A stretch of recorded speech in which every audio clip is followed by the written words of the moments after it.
So I've been dealing with a lot of stress from work, and I've worked like more than 12 hours a day. And then it came to a point na I have this auditory hallucination wherein I can hear my own voice. It's like the sound of a devil laughing at you. But I know that's my voice. And then what I did is I confronted myself. I need to wake up from this hallucination. Sinipa ko yung trash can na nandun sa bathroom. And I just cried for an hour or two. Filipinos are super knowledgeable to the point that they Google their symptoms. Nakaya ko naman mag-lose in 2 months ng almost 20. That's too rapid. The body will also have some consequences.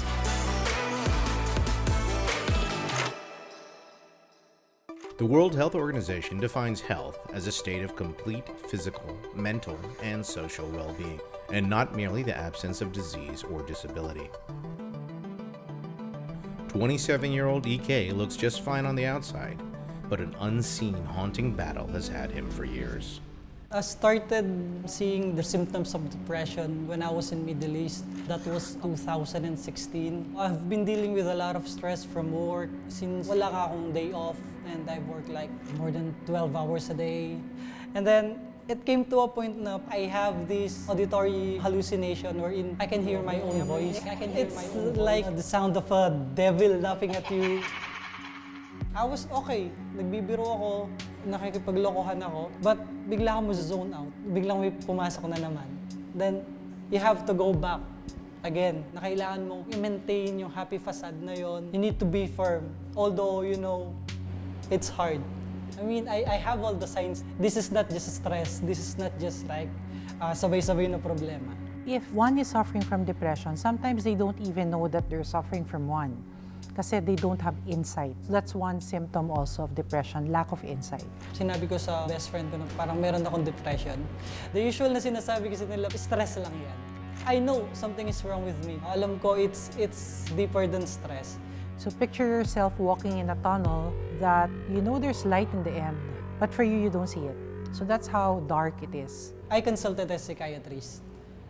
Nung na-diagnose ako, wala talaga akong pinagsabihan. I have a fear of being judged. When you see the word psychiatrist kasi parang it's a big deal. Pag sinabi ko kasi na nagpa-psychiatrist ako, bakit baliw ka ba? That's the common question eh. Depression is a diagnosis. When you say depression, it lasts for more than 2 weeks. Being an OFW, away from your family, in a foreign place, you don't even know who to talk to, and maybe may language barrier pa. Those are possible triggers to having a depressive episode. Literally, I don't have social life. Maybe I have a bit of social media life, pero it's not the real life.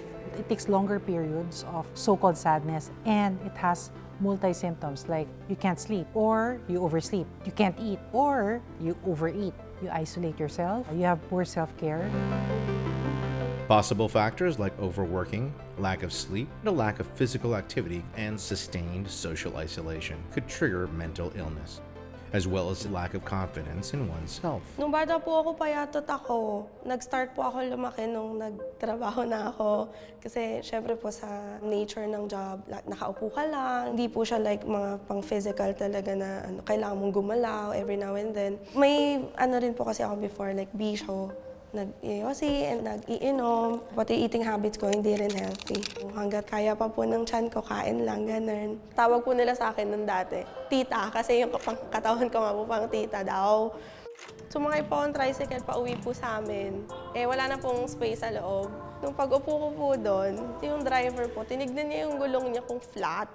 So medyo na-offend po ako doon. So lumipat po ako ng ibang tricycle. And hindi po yun yung first na nangyari sa akin. Yung iba naman po sa jeep, na pag pumaliit na lang yung space, tapos nakita po ako, hindi na lang nila ako pasasakayin. Camille was not clinically diagnosed with depression, but she confirms fluctuating sadness, extreme mood changes, and withdrawal from any social activities because of all the judgments that she had been receiving. Nakakalungkot po kasi though alam ko po na hindi lang ako yung nakaka-encounter nun, kundi maraming tao. Is it like a norm? Parang, alam mo yun, laitin mo isang tao dahil sa katawan niya. These things pushed her to take matters into her own hands, literally. 2 months ago, I used to weigh 95 kilograms, and after working out and doing low carbs and intermittent fasting, I am now at 78 kilograms. So, kakatapos ko lang mag-gym, I spend most of my time sa gym, lalo na pag lunch break. So yung mga pang-aasar po nila sa akin, yun din po yung nag-drive din sa akin para magbawas ng weight. Working out not just shed off Camille's extra weight, but also her extra life baggage. She felt more energetic throughout the day and slept better at night. Camille also felt more relaxed and positive about herself, a powerful medicine for her daily mental health challenges. Tuloy pa rin po yung pag-workout ko dito, pati yung pagkain ko rin po ng healthy. To be able to maintain the weight that the person has already achieved, then the individual has to continue with healthy eating, the physical activity of at least 30 minutes per day, as well as ensuring adequate sleep, maintaining a network of good social relations. Camille knows that being healthy is not just about hitting her weight goal. It is more than what we can see through our naked eyes. For some health problems are difficult to identify at a glance. In the Philippines, the stigma surrounding mental health illness has been one of the problems of individuals who are suffering from different mental illnesses. In fact, it was just in 2018 when the first ever Mental Health Act legislation in the Philippine history was signed into law. It is what we know today as Republic Act number 11036. So the Philippine Mental Health Law addresses the awareness of mental health in its wholeness, and it emphasizes on the support that government can give, local government units, and the private sector as well. Tertiary hospitals are already required to have psychological services because not all, as of now, have.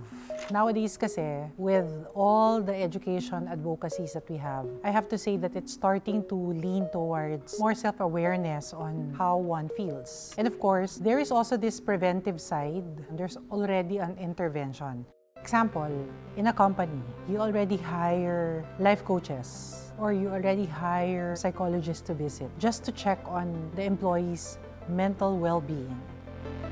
This is not just like a fever na iinuman mo lang ng paracetamol.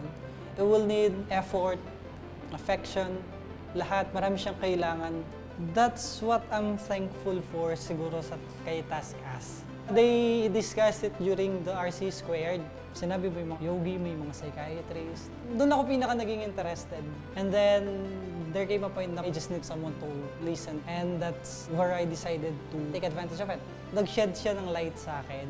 Ngayon, if makaramdam ako ng emotional burden, Coach Carl is just here.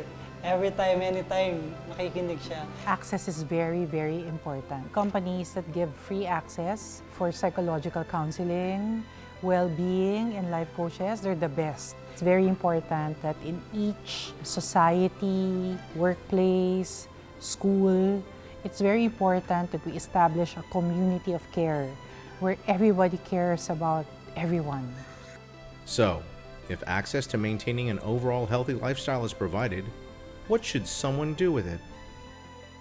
Now, the individual has to also take that accountability or responsibility for health, for self-care, and the avoidance of risk-taking behavior and unhealthy choices. It goes both ways. The individual needs to make a decision for self-care and adopt the discipline of a healthy life. First step is always the hardest.